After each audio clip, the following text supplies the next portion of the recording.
Hi everyone, my name is Nick, and this is my $600 Supercharged Mercedes. It's a manual C230K that I bought from Copart with a clean title, but it is not safe to drive. If you've been watching this series, welcome back, and if you're new, let me get you up to speed. So far we got the engine running great after some much needed exhaust work, because beforehand it was basically unusable.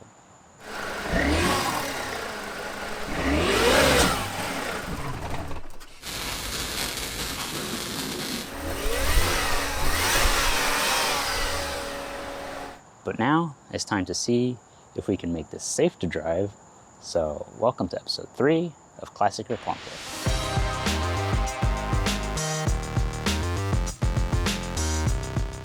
Now, one of the things you probably use the most when driving a car is the steering wheel, so we need to take care of this first. A pretty dangerous issue right now is the steering wheel adjustment lock, which has failed. The steering wheel can just move around. Obviously, this is not ideal for driving. To fix this, we start by removing the side panel on the dash. That also gives us access to this screw here, which is a T20. Then there are also 3 other screws underneath, here, here, and here. With the 4 screws removed, this panel can come down and we can remove the OBD2 connector. There's a sliding retainer for it, which you can pull to the right to release it. Then there's the hood latch, but I didn't end up needing to disconnect that. Inside, there's a bunch of foam for sound deadening, which we'll need to pull out to reach the locking mechanism. There's a module held in the foam, which is the central gateway. Now looking in from the opening on the side of the dash, we can see the arm that's part of the steering adjuster lock, and it's popped out of this other part here. I'm going to slot the rod back through here. When we go to lock the steering wheel in place, the circular piece will be pushed back on the rod, and right now we'll just go past the end because the original retainer broke. So right here, I put the cotter pin through because there's a slot right there, and I kind of bent it around so it won't fall out. It's a little loose, but when we push the lever here on the front, it locks it in. It no longer moves. When we release it, it will move. So, that's it. With that done, we can put everything back together. Just a note, you can get a replacement part for this, but we did have a cotter pin on hand and it's worked out so far. If we do run into issues later on, we'll get the replacement part and install it. Also, don't forget to put the OBD2 connector back in place.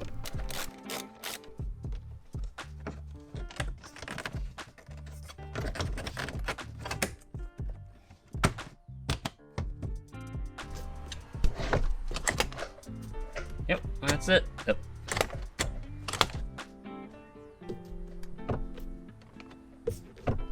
Okay, there we go. With the steering wheel issue taken care of, it's time to stop.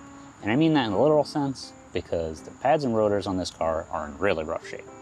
So let's do a brake job. But it's not just a plain brake job, because this C-Class has a sport package. So before you do your brake job, there's a couple things you should know. This car is a C230K with the sports package, so if you have brakes that look like this, it's actually a different process than what some videos out there show, since they have the standard C-Class with the regular caliper up front. This is a dual piston caliper, so you've got a piston in the back and a piston in the front. The replacement pads are different from the non-sport package car, so you'll need to make sure you get the right ones when you order your replacements. There's also one brake pad wear sensor on the passenger side that you'll want to replace. For tools, you'll need to have a long punch to push out the 2 retaining pins. And then one thing that can make inserting the new pads a lot easier is to use a screwdriver or a similar tool to push the old pads outwards. The tool I have to compress the pistons didn't fit into the caliper, but you might have one that works. If you don't push the pistons back into the caliper, the space for the new pads will probably be a little too tight. When you go to remove your locating screw, it should be a T30, and you'll want to tap in your Torx bit so that you don't round it out. If it does round out, you can drill out the screw head, and that should allow you to remove the disc. I've actually had this happen to me on another car. So here, we're using a screwdriver to prevent the disc from turning while we remove the locating screw. Before we remove the disc, we need to remove the caliper, which is held on by 2 18mm bolts. You see it right here, and one lower down.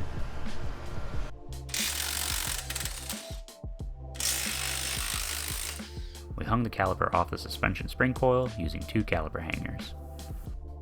Sometimes the disc seizes to the hub due to rust and dust buildup, so you can try to knock it loose using a mallet,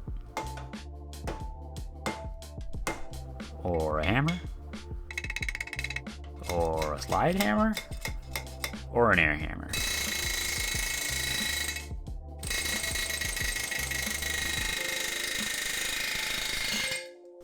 Just keep in mind that anything this powerful can damage the disc, and you should not reuse it if you had to remove it like this.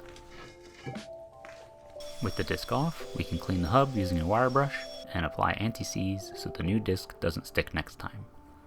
The new disc is coated, so it's much less likely to seize on, but it's better to be safe. Because our caliper compression tool didn't fit, we ended up using a C-clamp to push the pistons in. The right tool will definitely make the job easier, but in a pinch, the clamp works. And this is our new fancy black coated disc. The coating will wear off as soon as we use the brakes, but it'll protect the metal on the rest of the disc. The factory brakes are also drilled as part of the sport package, so these aren't an upgrade. With the disc on, we can hold it in place using the locating screw. Next, we'll reattach the caliper to install the new pads, since they slot in from the side. To remove the old pads that are held in with 2 pins, we had to go buy some long punches. We'll be using the 3/16 punch to tap out the pins.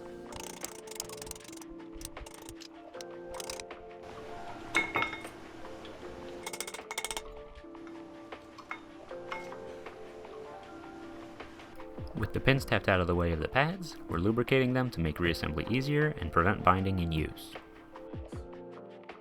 Comparing the old pads to the new ones, we can see the hole where the wear sensor goes, though it's only used on the passenger side. As usual, we're lubricating the backs of the pads to prevent squealing. Then we can slide it into place in the caliper. These are the pins that hold the pads. We want to make sure the pad is in the right place for when we push the pins back in.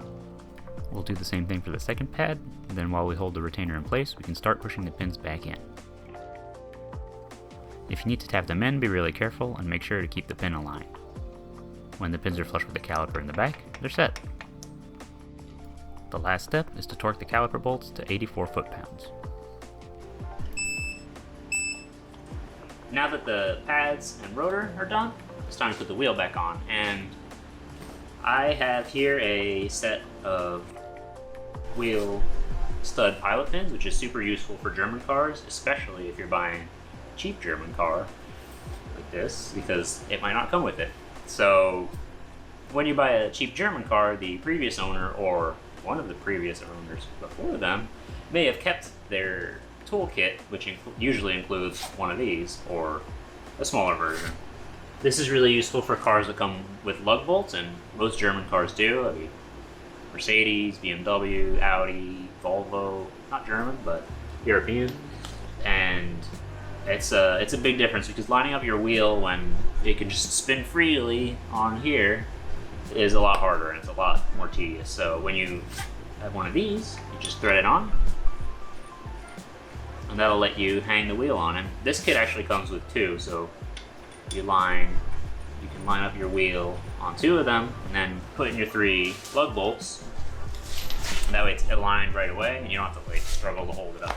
So let's put on a wheel. If you've watched my Volvo series, you'll have seen that it's kind of a struggle. So here's one of our wheels with fresh tires on it. There we go. And that will help you hold it on in place. When you put your lug bolts in, I'll usually use the socket and then put it in place, but turn it like I'm loosening it to make sure the threads will seat properly, and then get it started by hand.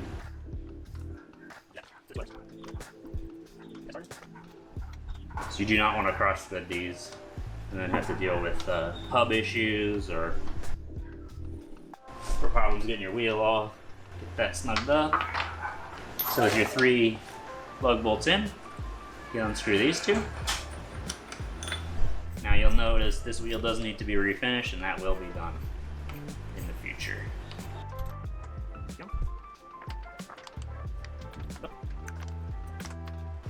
And then what I do is a very light pass of the impact before it's on the ground, and then I can torque it to spec. These tires are new, but we're kind of going for the roadkill approach, which is get it running, find out what's going on, what else might be wrong before you start putting more money into it. So these tires are actually a fun story. Instead of looking for brand new tires, we looked for used tires and wheels, and we actually found a set on Facebook Marketplace that had a set of chrome wheels and these tires that are essentially new. You can actually still see the little nubs on the tread. So for 200 bucks, we got wheels and tires. The rims we won't be keeping, so we took the tires off and put them on the Mercedes rims, and we'll be able to resell those rims for hopefully what we paid for the wheels and tires.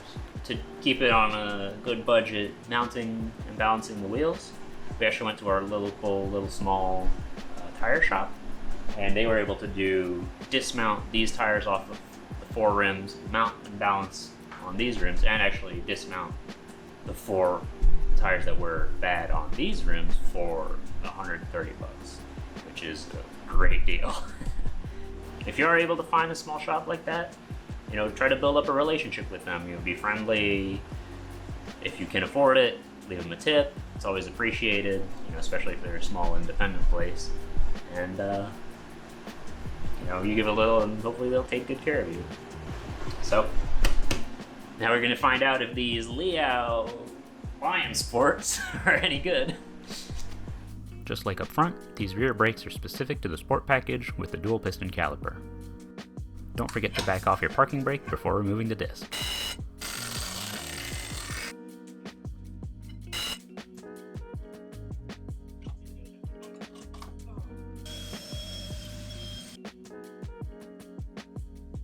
You can also use the wheel alignment pins to help hold the new disc in place.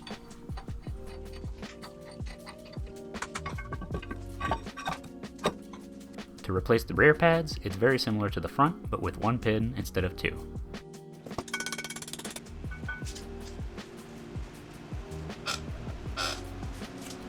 We'll lubricate the pads before reinserting them, and then we'll install the pin.